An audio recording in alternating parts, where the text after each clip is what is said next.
Shalom, damai sejahtera bagi kita semua. Sebelum kita memulai aktivitas kita hari ini, kita baiknya mendengarkan firman Tuhan. Untuk itu, mari kita bersatu di dalam doa. Terima kasih Tuhan Yesus buat penyertaan-Mu di dalam kehidupan kami. Kami boleh menikmati napas kehidupan sampai saat ini. Tuhan, sebentar kami akan mendengarkan firman-Mu. Berbicaralah, kami siap mendengarkan. Dalam nama anak-Mu Tuhan Yesus Kristus, kami berdoa dan mengucap syukur. Amin. Firman Tuhan yang menyapa kita di pagi hari ini tertulis dalam Nehemia pasalnya yang ke-8 ayat 10. Begini bunyi firman Tuhan.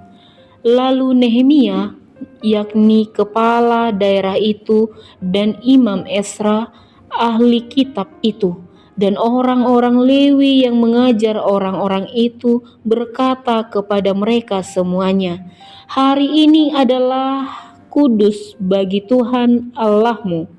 Jangan kamu berduka cita dan menangis, karena semua orang itu menangis ketika mendengar kalimat-kalimat Taurat itu. Demikian firman Tuhan. Saudara-saudari yang dikasihi Tuhan, pernahkah kita menerima teguran yang begitu menyentuh hati sampai kita menyadari kesalahan kita? Misalnya kita menyadari bahwa selama ini kita kurang berdoa. Kita menyadari kita kurang bersyukur. Kita menyadari kita pernah menyakiti orang lain. Atau kita menyadari kita semakin jauh dari kehendak Tuhan. Kadang-kadang ketika kita menyadari kesalahan kita terus menyalahkan diri sendiri. Seharusnya aku tidak melakukan itu. Seharusnya aku tidak melakukan ini. Tuhan pasti kecewa kepadaku. Tetapi saudaraku, firman Tuhan hari ini memberikan pesan yang sangat indah dan luar biasa. Dikatakan, jangan berhenti pada kesedihan. Ketika bangsa Israel mendengar pembacaan Taurat, mereka menangis karena mereka menyadari bahwa hidup mereka selama ini jauh dari firman Tuhan. Mereka merasa bersalah, tetapi Nehemia berkata, jangan berduka cita dan menangis. Mengapa? Yang pertama, firman Tuhan memang menegur kita. Ketika firman Tuhan sudah dibacakan, bangsa Israel melihat keadaan hidup mereka yang sebenarnya jauh dari Tuhan. Firman Tuhan seperti cermin. Ketika kita bercermin, kita bisa melihat wajah kita apa adanya. Dan ketika ada sesuatu yang kotor di wajah kita, apa yang kita lakukan? Menghancurkan cerminnya atau kita membersihkan wajahnya. Demikian juga ketika firman Tuhan menunjukkan kesalahan kita. Jangan kita menjauh dari Tuhan. Justru datanglah kepada Tuhan dan perbaiki hidup kita. Dalam kehidupan sehari-hari, ketika kita sadar bahwa kita salah kepada pasangan, salah kepada anak, orang tua, teman-teman, atau sesama kita, jangan hanya menangis dan menyesal. Beranilah mengakui kesalahan, beranilah meminta maaf, dan beranilah untuk berubah. Yang kedua, kesalahan bukan akhir dari kehidupan. Bangsa Israel menangis karena mereka menyadari dosa mereka. Tetapi Nehemia mengingatkan mereka bahwa hari itu adalah hari kudus bagi Tuhan. Artinya Tuhan tidak ingin mereka terus terjebak dalam rasa bersalah. Ada perbedaan antara penyesalan yang membawa kita kepada Tuhan dan rasa bersalah yang membuat kita menjauh dari Tuhan. Penyesalan yang benar berkata, Tuhan, aku salah, ampuni aku, dan tolonglah aku, bantu aku untuk berubah. Tetapi rasa bersalah yang berlebihan berkata, aku sudah terlalu buruk, Tuhan mungkin sudah tidak menerimaku. Saudara-saudari yang terkasih, ketika kita jatuh, Tuhan ingin kita bangkit, bukan terus berada di dalam lingkup atau ruang yang salah, yaitu ada dalam rasa bersalah yang berlebihan. Tuhan ingin kita mengakui kesalahan kita dan mau berubah.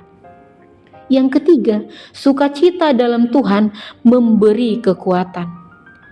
Saudara-saudari yang terkasih, bagian selanjutnya dari ayat ini berkata, jangan kamu berduka cita sebab sukacita, karena Tuhan itulah pelindungmu. Dalam kehidupan kita, masalah tidak selalu langsung hilang ketika kita berdoa. Hutang mungkin tidak langsung lunas, persoalan keluarga mungkin belum selesai, pekerjaan mungkin masih berat, masa depan mungkin belum jelas. Tetapi ada satu hal yang bisa kita miliki di tengah semuanya itu, sukacita karena Tuhan. Sukacita bukan berarti kita tidak punya masalah, tetapi sukacita berarti kita percaya kepada Tuhan. Saya memang sedang menghadapi masalah, tetapi saya tidak menghadapinya sendirian. Tuhan ada bersama dengan saya. Saudara-saudari, mungkin hari ini kita ada di dalam rasa bersalah, kita ada di dalam kegagalan, kita ada di dalam kekecewaan atau penyesalan. Tetapi firman Tuhan mengingatkan kita, jangan terus menangisi masa lalu. Datanglah kepada Tuhan, akui kesalahanmu, terima pengampunannya, bangkit dan jalani kehidupanmu kembali bersama dengan Tuhan. Karena kegagalan kita bukan akhir dari cerita Tuhan. Hari ini Tuhan berkata kepada kita, jangan berduka cita, jangan menyerah, bangkitlah, sukacita karena Tuhan adalah kekuatanmu. Sukacita karena Tuhan adalah kekuatanmu. Yakinilah Tuhan ada bersama-sama denganmu. Amin. Kita berdoa.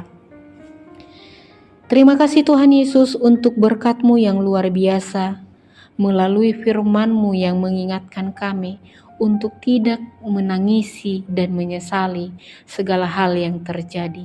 Tuhan mengingatkan kami untuk mau mengakui kesalahan, mau berubah dan kembali ke jalan Tuhan. Ajari kami, kuatkan kami Tuhan dalam melakukan firman-Mu. Tuhan Yesus, kami berdoa untuk setiap umat-Mu yang akan melangkahkan kakinya di pagi hari ini. Mari Tuhan yang memberkati setiap aktivitas, kegiatan dan tugas tanggung jawab. Berikan kami kekuatan serta kebijaksanaan untuk melakukannya di dalam kasih Tuhan. Dalam nama anak-Mu Tuhan Yesus Kristus, kami berdoa dan mengucap syukur. Amin.